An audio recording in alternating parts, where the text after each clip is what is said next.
కేజీకి తక్కువ 350 to 400 grams of ఆలుగడ్డ తీసుకున్నాను. ఇదేంటంటే ఇగోండి ఇలా కట్ చేయాలి, సన్నగా పొడుగ్గా అన్నీ ఒకటే సైజులో ఇట్లా కట్ చేయాలి. దీనికోసం మీరు పెద్ద పెద్ద సైజు ఆలుగడ్డలు తీసుకోవాలి. ఇదిగోండి, ఇది నా చెయ్యి సైజు ఉంది చూసారా, ఆల్మోస్ట్ ఈ సైజు ఆలుగడ్డలు తీసుకుంటే ఏమైందంటే దీన్ని మనం హాఫ్ కట్ చేసుకొని ఇలాగా ఈజీగా కట్ చేసుకోవడానికి అవకాశం ఉంటుంది. దీన్ని ఇలా కట్ చేసుకున్నాక నేనేం చేశానంటే ఉప్పు వేసిన నీళ్ళల్లో ఒక హాఫ్ అన్ అవర్ 1 hour ఉంచి తర్వాత దాన్ని వాటర్ని డ్రైన్ చేసేసి టిష్యూ పేపర్లో వేసి వీటిని పొడిగా చేశాను. ఇదంతా మీకు వినటానికి చాలా పెద్దగా అనిపిస్తుండొచ్చు, కానీ చేస్తుంటే మాత్రం చాలా ఈజీగా తొందరగా అయిపోతుంది.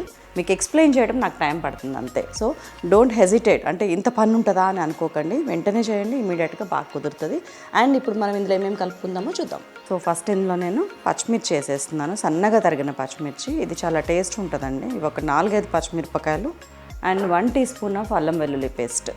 అండ్ మన మైదా పిండి ఒక 2 tablespoons వేసాను. అండ్ మన కార్న్ ఫ్లోర్ ఉంది కదా, మొక్కజొన్న పిండి, అదొక 4 tablespoons వేసాను. అంతే అనుకుంటున్నారా? ఇంకా ఉన్నాయి, వెయిట్ చేయండి. మన రెడ్ చిల్లీ పౌడర్ ఒక 1 teaspoon వేసుకుందాం. అంటే ఇక్కడ ఇది మీకు స్పైస్ ఎంత కావాలో అంత వేసుకోండి. నేను 1.5 teaspoon వేసాను. అండ్ రుచికి సరిపడా ఉప్పు నేను ఇక్కడ 1 teaspoon వేస్తున్నాను. ఎస్. సో ఇందులో నేను ఒక 1 teaspoon చాట్ మసాలా తీసుకున్నాను. ఇదేంటంటే చాట్ మసాలా మనకి బయట కొనుక్కోవడానికి దొరుకుతుంది. ఎవరెస్ట్ అనొచ్చు, ఎంటీఆర్ అనొచ్చు, ఆచి, చాలా రకాల చాట్ మసాలాస్ దొరుకుతున్నాయి. ఏదైనా తీసుకోవచ్చు మీరు. అండ్ కొద్దిగా కొత్తిమీరని మంచిగా తుంచి జాగ్రత్తగా వేసుకోండి, సో దట్ అది మిక్స్ అయిపోయేటట్టు. ఇప్పుడు వీటన్నిటిని కలిపి మంచిగా అన్నీ పట్టేటట్టు కలపండి.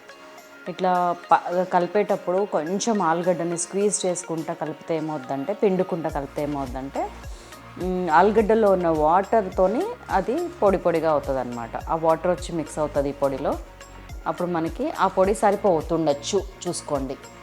ఈ టైంలో నాన్ వెజ్ తినేటోళ్ళు ఒక ఎగ్ కూడా కలుపుకోవచ్చు దాన్ని డ్రై చేయడానికి. ఎగ్ వైట్ కలిపితే ఇంకా మంచిది, ఎల్లో తీసేసి. ఒకవేళ మీకు మరీ పొడి పొడిగా అనిపిస్తే కనుక జస్ట్ ఒక లిటిల్ 1 tablespoon ఆఫ్ వాటర్ కలపండి, ఇట్లా చల్లినట్టు.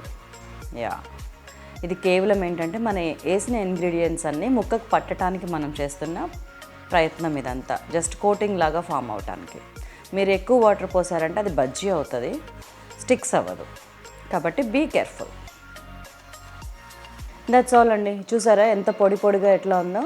అంటే ఒక్కొక్క ఆలుగడ్డకి మనం చేసిన పౌడర్స్ అన్నీ కూడా ఇట్లా ఒక్కొక్క లేయర్ లాగా ఫామ్ అయినాయి. అండ్ ఆలుగడ్డలానే ఉంది. సో ఇలా ఉంటేనే మనకి ఆలూ స్టిక్స్ అనేది సూపర్ క్రిస్పీగా వస్తాయి. సో ఇప్పుడు నేను ఒక పక్కన ఆయిల్ వేడి చేస్తున్నాను, అది తీసుకొస్తాను. నేను ఇక్కడ ఒక 750 ml ఆఫ్ ఆయిల్ తీసుకున్నాను. అది మంచిగా కాగేదాకా వెయిట్ చేస్తున్నాను.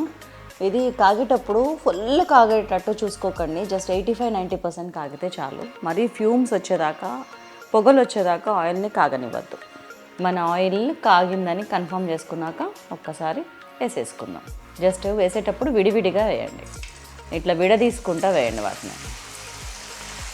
ఇవి మనకి క్రిస్పీగా కరకరలాడుతూ రావాలంటే మనం కట్ చేసుకుంటాం కదా ఆలుగడ్డని, దాన్ని కంపల్సరీ ఆ పైన ఉన్న వైట్ వాటర్ స్టార్చ్ పోయేంత వరకు 2-3 సార్లు 4-5 సార్లు కడగాల. కడిగి అది మనకి ప్లెయిన్ వాటర్ మిగిలినాయి అని తెలిసినాక అప్పుడు డ్రైన్ చేసుకుంటే మనకి చాలామందికి ఒక ఏమంటారు డౌట్ ఏముంటుందంటే, అరే బయట తింటే కరకరలాడతాయి, మనం ఇంట్లో చేసుకుంటే ఏంటి మెత్తగా ఉన్నాయి అనుకుంటారు. రీజన్ ఇదే, మంచిగా స్టార్చ్ వాటర్ పోయేంత వరకు కడగాలి వాటిని. అండ్ ఇందులో మీరు గమనించారా, నేను కొంచెం కూడా ఫుడ్ కలర్ వేయలేదు, అయినా కానీ మనకి ఆ క్రిస్పీనెస్ అదంతా వచ్చేస్తుంది. చూడండి, ఇట్లా దగ్గరుండి చక్కగా అటు ఇటు అనుకుంటా బాగా వేగనియండి. ఈ కలర్ చూసారా ఇట్లా క్రిస్పీగా వచ్చింది. నాకు తెలిసి ఇది ఒక 7-8 minutes పట్టింది ఫ్రై అవ్వటానికి హై ఫ్లేమ్లో. ఇప్పుడు తీసేసుకుందాం. అవి మనకి గిన్నెలో వేస్తుంటేనే కరకర చప్పుడు వస్తున్నాయి. సూపర్. అండ్ మనం సెకండ్ రౌండ్ వేసేసుకుందాం.